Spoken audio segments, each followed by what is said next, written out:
Dramily.com, unlimited drama series. They say the truth will set you free. What they don't tell you is that sometimes the truth will also burn your entire world to the ground and leave you standing in the ashes, wondering if you should laugh or scream. I chose to laugh.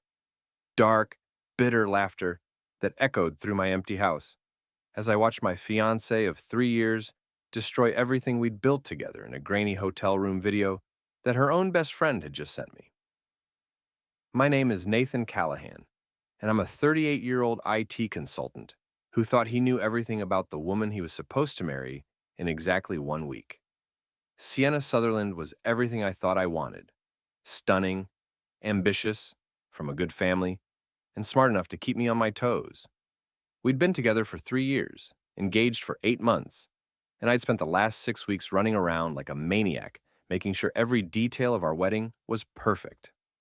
The irony wasn't lost on me as I sat in my home office, surrounded by wedding planning folders and vendor contracts, watching my future wife enthusiastically participate in what could only be described as the most devastating betrayal I'd ever witnessed. The timestamp on the video showed it was recorded 2 nights ago, during what Sienna had told me was going to be a quiet, classy bachelorette weekend with her closest girlfriends. "Nothing crazy, babe," she'd said, kissing me goodbye with those perfect lips that I now knew had been doing things I'd rather not think about. "Just some spa treatments, maybe a little wine tasting. Maya's organizing everything, so it'll be tasteful."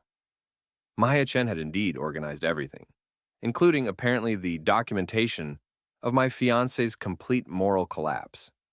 The message that came with the video was short and to the point. "Nate, I'm so sorry you have to see this, but you need to know who you're really marrying. This happened last night. She's planning to act like nothing happened. I can't let you walk into this blind. Maya." I watched the video 3 times, each viewing confirming what my brain was desperately trying to reject. This wasn't a drunken mistake. This wasn't a moment of weakness. Sienna was stone-cold sober, actively participating, laughing, enjoying herself with 2 complete strangers, while her maid of honor and supposed best friend apparently filmed the whole thing from the next room. The audio was the worst part. I could hear her voice clearly, saying things that made my stomach turn and my hands shake with rage. She wasn't just cheating, she was reveling in it. She was talking about our wedding, making jokes about our relationship, treating our entire life together like it was some kind of elaborate joke that she'd finally gotten tired of pretending to enjoy. "He thinks I'm at a spa," she laughed at one point, and the sound of her voice saying those words hit me like a physical blow. I sat there for maybe 20 minutes, just staring at my computer screen after the video ended, feeling something cold and calculating settle into the space where my heart used to be. The man I'd been an hour ago would have called her immediately, demanded an explanation, probably cried. The man I was becoming had different ideas. I opened my phone and started making calls.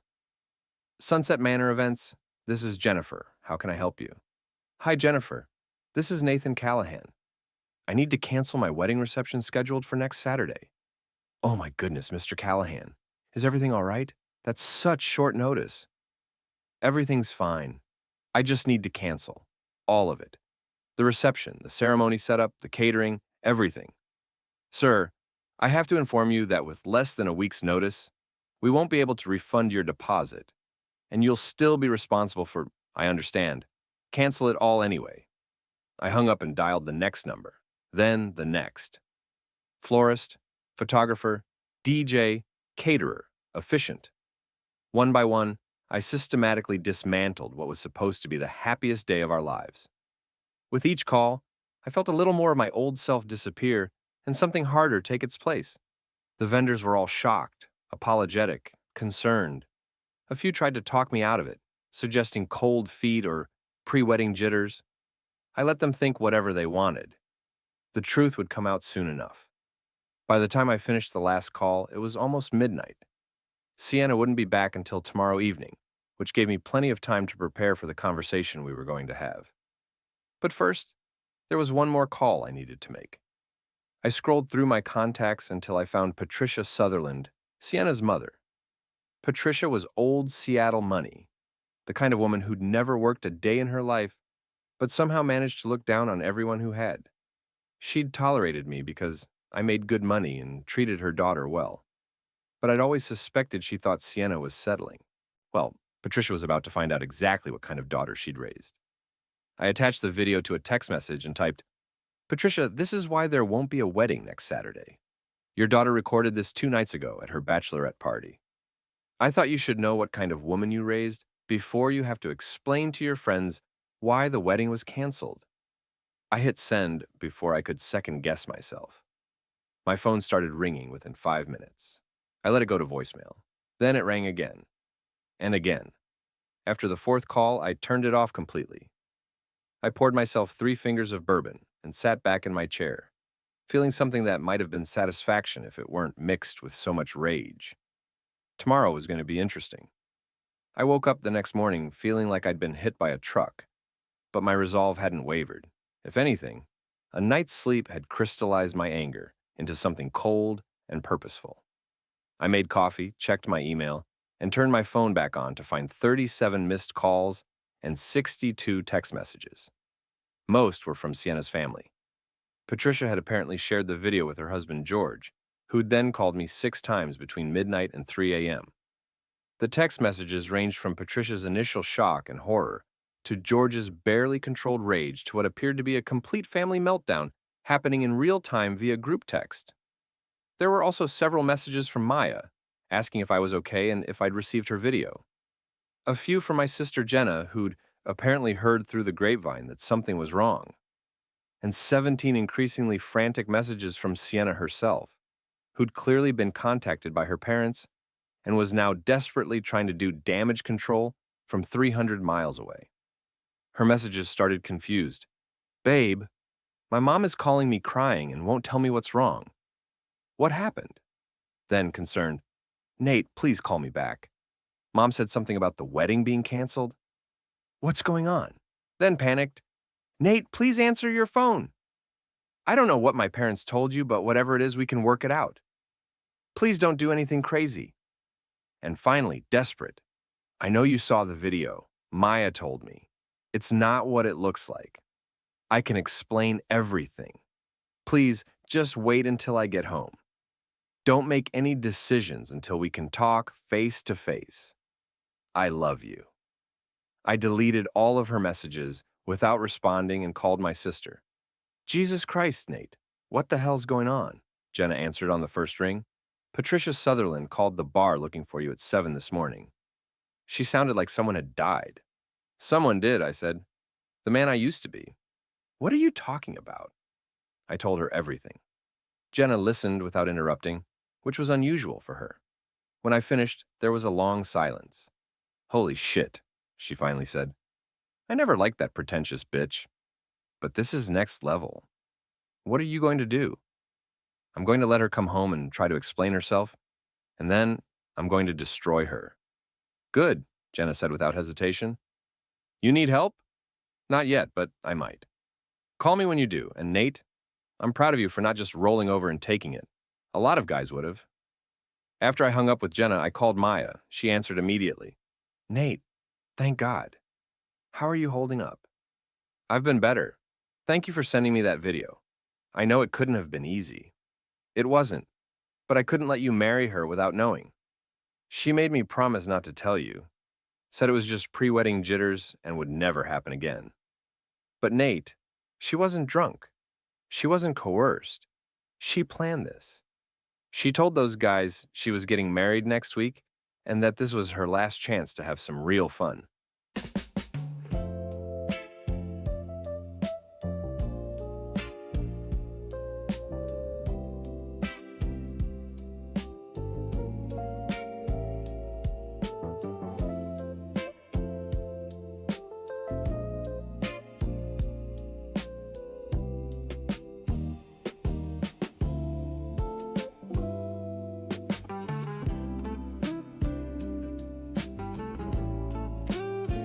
The words hit me like a physical blow, but I kept my voice steady. Did anyone else know? A couple of the other girls suspected something was going on, but I'm the only one who saw everything. Most of them were too drunk to pay attention. Sienna made sure of that. What do you mean? She kept buying rounds, encouraging everyone to drink more. She wanted them distracted so she could sneak off. This wasn't spontaneous, Nate. She orchestrated the whole thing. I closed my eyes and took a deep breath. Maya, I need you to do something for me. Anything. I need you to tell me everything, every detail, every conversation, everything she said and did. Can you do that? Yes. But Nate, what are you planning? I'm planning to make sure everyone knows exactly who Sienna Sutherland really is. We talked for another hour. Maya filled in details that made my stomach turn, and my anger burned hotter. Sienna hadn't just cheated. She'd bragged about it. She'd talked about how boring I was, how she was only marrying me for security, how she planned to keep having affairs after we were married, because I'd never have the balls to leave her. She was wrong about that last part. By the time Maya and I finished talking, I had a complete picture of what had happened and a plan for what was going to happen next. Sienna was driving back from her weekend of betrayal and would be home around 6 p.m. That gave me 8 hours to prepare for the conversation that was going to end our relationship. And, if I played my cards right, her reputation. I spent the afternoon gathering evidence, printing emails, organizing photos, and preparing a presentation that would make it impossible for Sienna to lie her way out of what she'd done. I also made a few more phone calls to mutual friends, not to tell them what had happened yet, but to plant seeds that would bloom into full-blown scandal once I was ready. At exactly 6:15 p.m., I heard Sienna's car pull into the driveway. I was sitting in the living room, laptop open, video queued up, bourbon in hand. I'd changed into my best suit, the one I was supposed to wear to our wedding. If we were going to have a funeral for our relationship, I figured I should dress appropriately. She came through the front door like a hurricane, dropping her bags and rushing toward me with tears already streaming down her face. Baby, thank God you're here. I was so scared you'd left.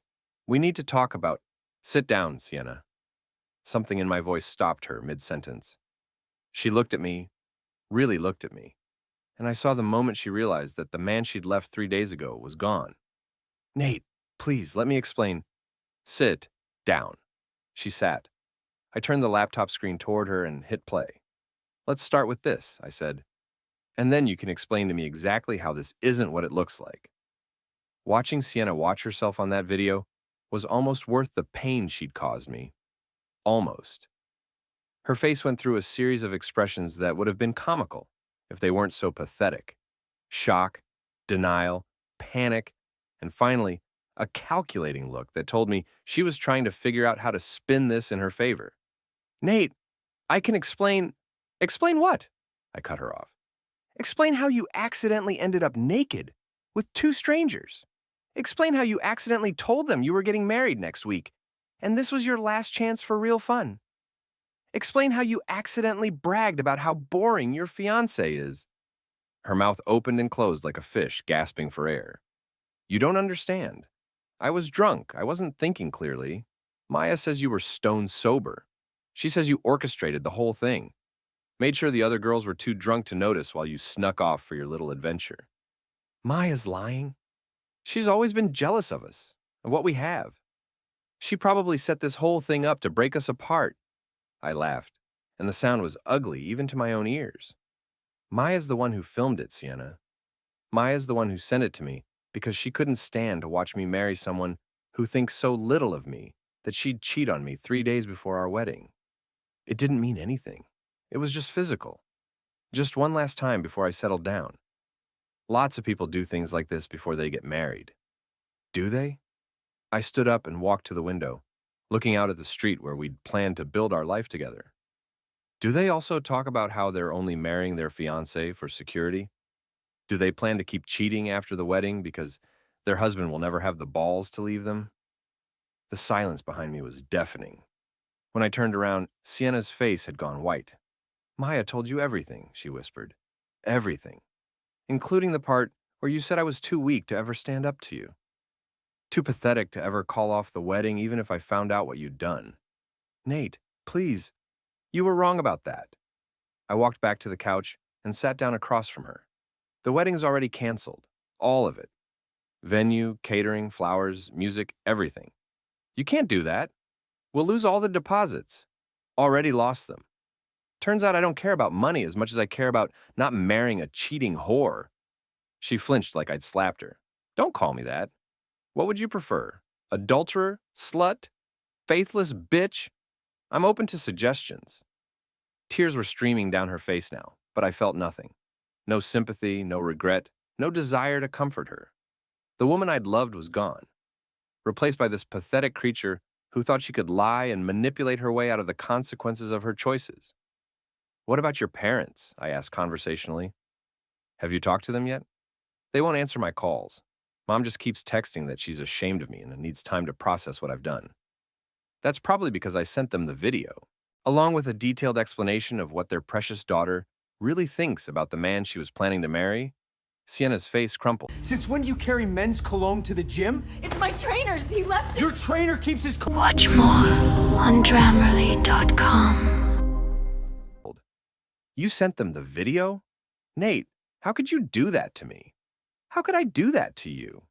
I stood up again, anger finally breaking through my cold control. You fucked 2 strangers 3 days before our wedding, and I'm the one who did something wrong? That's private. That was between us. Nothing about this is private anymore, Sienna. Your parents know. Maya knows. My sister knows. And soon, everyone else will know too. What do you mean? I smiled, and it wasn't a nice smile.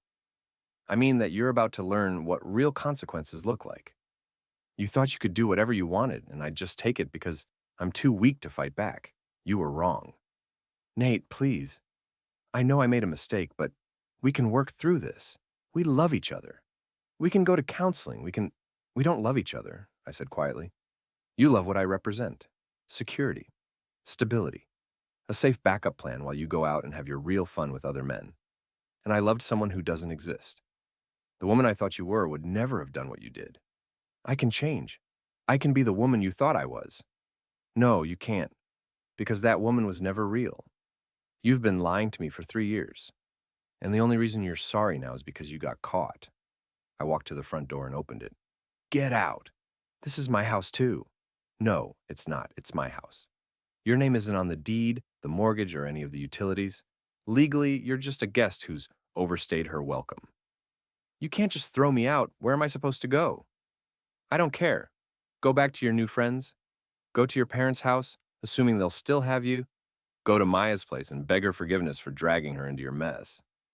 I don't care where you go as long as it's not here. What about my things? I'll pack them up and drop them off at your parents' house tomorrow. She stood there for a moment, looking lost and broken, and I almost felt sorry for her. Almost. This isn't over, she said finally, her voice hardening. You can't just destroy my life because you're hurt. Watch me. After she left, I poured myself another bourbon and sat back down in front of my laptop. Phase 1 was complete. Sienna knew that I knew, her parents knew what she'd done, and the wedding was canceled. But I was just getting started. I opened my email and started typing. The next morning, I woke up with a clear head and a comprehensive plan. Sienna had underestimated me for 3 years, treating me like a safe, predictable man who would never rock the boat. She was about to learn just how wrong she'd been. I started with our mutual friends. Sienna and I had built a social circle together over the years. Couples we'd have dinner with, people we'd invite to parties, friends who'd been invited to our wedding and were probably confused about why it had been suddenly canceled. I decided to enlighten them. My first call was to David and Michelle Patterson, a couple we'd been close to for about 2 years. David answered on the 3rd ring. Nate! Hey man, Michelle and I were just talking about you. We got a weird voicemail from the wedding venue saying something about a cancellation. What's going on? That's actually why I'm calling, David. I need to tell you something, and it's going to be hard to hear. I told him everything. The video, the betrayal, the conversations Maya had overheard. I kept my voice calm and factual, letting the events speak for themselves. When I finished, there was a long silence. Holy shit, Nate, I'm so sorry. I can't believe Sienna would do something like that. I couldn't either, but I have video proof. Jesus, what are you going to do? I'm going to make sure everyone knows who she really is, starting with our friends. I understand. Michelle and I are behind you 100%. If you need anything, actually, there is something. Sienna's probably going to start calling people, trying to control the narrative. She'll probably say I'm lying, or that it was a misunderstanding, or that I'm being vindictive. I need people to know the truth before she starts spinning her web of lies. Consider it done. I'll call Tom and Sarah, and Michelle will call the other girls. We'll make sure everyone knows what really happened. I made similar calls to 6 other couples in our social circle. The reactions were uniformly shocked and supportive. Nobody defended Sienna. Nobody suggested I was overreacting. Nobody asked me to forgive and forget. By noon, word was spreading through our entire social network like wildfire. My phone was buzzing constantly with supportive texts and calls from friends who'd heard what happened and wanted to offer their support. But the real satisfaction came when Maya called me around 2 p.m. Nate, you need to know what's happening. Sienna's been calling everyone, trying to do damage control. It's not going well for her. Tell me. She called me first, screaming about how I betrayed her and destroyed her life. I told her she destroyed her own life when she decided to cheat on you. Then she started calling your mutual friends, but they'd already heard the truth from David and the others. When she tried to deny it, David told her he'd seen the video. She showed the video to David. No, you idiot. David lied. But Sienna didn't know that, so she started trying to explain why the video wasn't as bad as it looked. She basically confirmed everything while trying to deny it. I laughed despite myself. That's beautiful. It gets better. She called her parents again, begging them to help her fix things. Her mother told her she was too ashamed to leave the house and hung up on her. Then she called her work, trying to take emergency vacation time to deal with her family crisis. But someone there had already heard about the wedding cancellation and started asking questions. Someone at her work knows? Michelle Patterson works in marketing at Sienna's company, remember? She may have mentioned to a few people that Sienna's wedding was canceled because she cheated on her fiancé with multiple men at her bachelorette party. I felt a surge of vicious satisfaction. How's Sienna taking all this? Not well. She called me an hour ago, crying and begging me to help her fix things. She wants me to tell everyone that I made up the video somehow, that it was all a misunderstanding. What did you tell her? I told her that actions have consequences, and she should have thought about that before she decided to betray the best man she'll ever have. After I hung up with Maya, I spent the afternoon fielding calls and texts from friends and family. My sister Jenna called to tell me that word had reached the bar where she worked, and half the neighborhood was talking about it.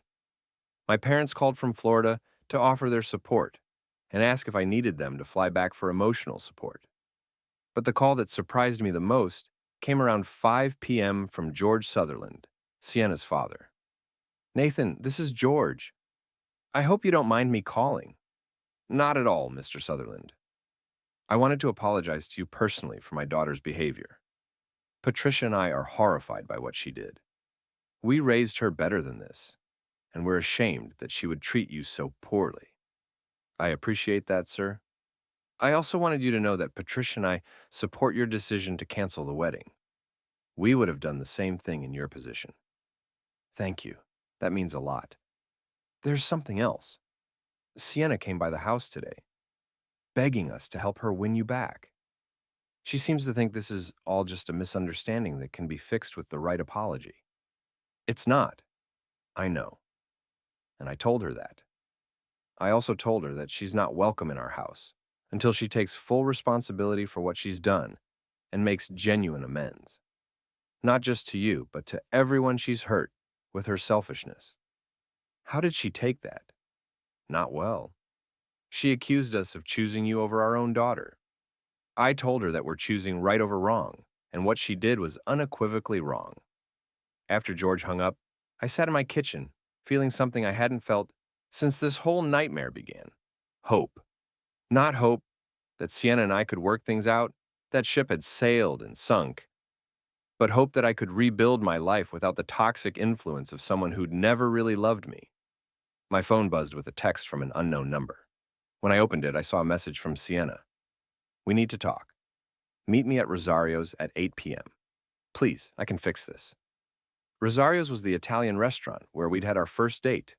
She was trying to appeal to sentiment, to to remind me of happier times when I thought she was the love of my life. I texted back, "There's nothing to fix. We're done." Her response came immediately. "If you don't meet me, you'll regret it. I know things about you too." I stared at the phone, feeling a familiar cold anger settle over me. She was threatening me now, trying to intimidate me into backing down. It was exactly the kind of move I should have expected from someone who'd spent 3 years manipulating me. I texted back, "Try me." Then I called Maya. "Change of plans. We're going to end this tonight." I arrived at Rosario's 15 minutes early and chose a table near the back where we'd have some privacy. Not because I cared about Sienna's dignity. She'd forfeited that when she decided to cheat on me. But because I wanted to hear whatever threats she thought she had before I played my final card. She walked in exactly at 8, looking like she'd spent hours getting ready. Her hair was perfect, her makeup flawless, and she was wearing the black dress I'd always said was my favorite. She was trying to remind me of what I was losing, trying to use her looks to manipulate me one last time. It wasn't going to work. "Thank you for coming," she said as she sat down across from me. "I wasn't sure you would. I almost didn't. What do you want, Sienna?" "I want to apologize. Really apologize. Not just say I'm sorry because I got caught. I want to explain what happened and why it happened, and I want to ask you to give us another chance." "I'm listening." She took a deep breath and launched into what was obviously a prepared speech. She talked about pre-wedding stress, about feeling trapped and panicked, about making a terrible mistake that didn't reflect her true feelings.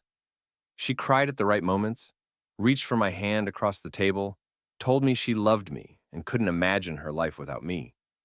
It was a masterful performance. If I hadn't seen that video, if I hadn't heard what Maya told me about her real motivations, I might have been moved by it. Instead, I felt nothing but contempt. "Are you finished?" I asked when she finally stopped talking. "Nate, please. I know I hurt you, but we can get past this. We can be stronger than before." "No, we can't, because everything you just said is a lie." "It's not a lie. I do love you." "You love what I represent. You love the security I provide. You love having a safe backup plan while you go out and fuck other men." She flinched. "That's not true." "It's exactly true. Maya told me everything you said, Sienna, about how boring I am, about how you're only marrying me for stability, about how you plan to keep cheating after the wedding because I'm too weak to leave you." Maya's lying. Maya recorded that too. The color drained from her face. "What?" "She recorded your conversations. All of them.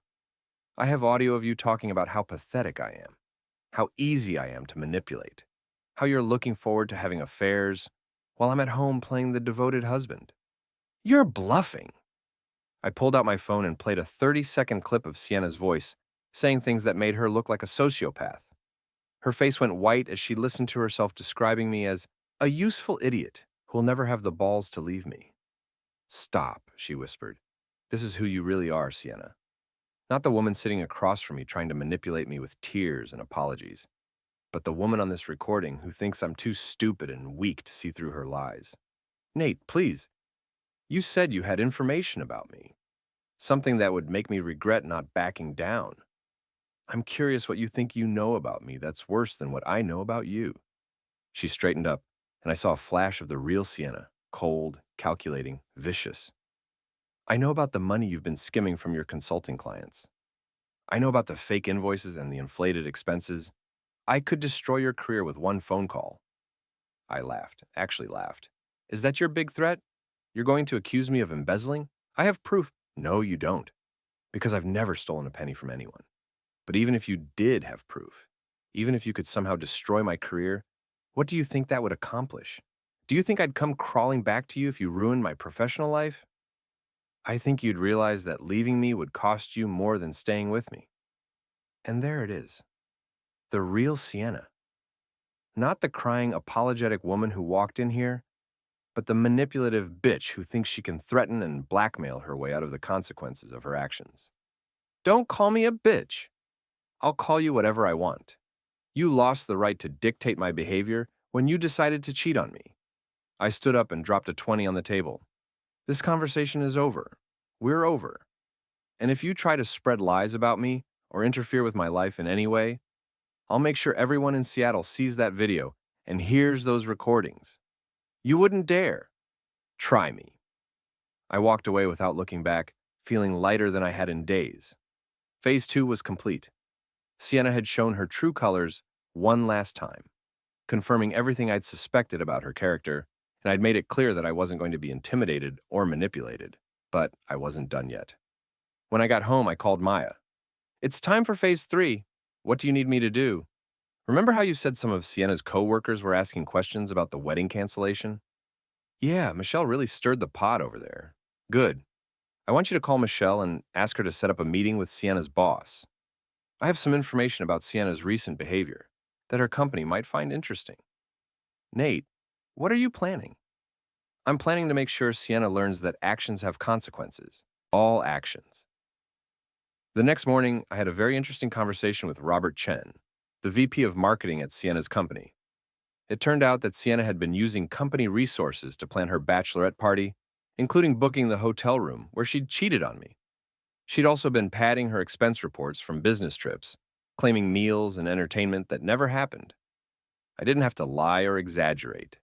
I just presented the facts and let Robert draw his own conclusions. Bye.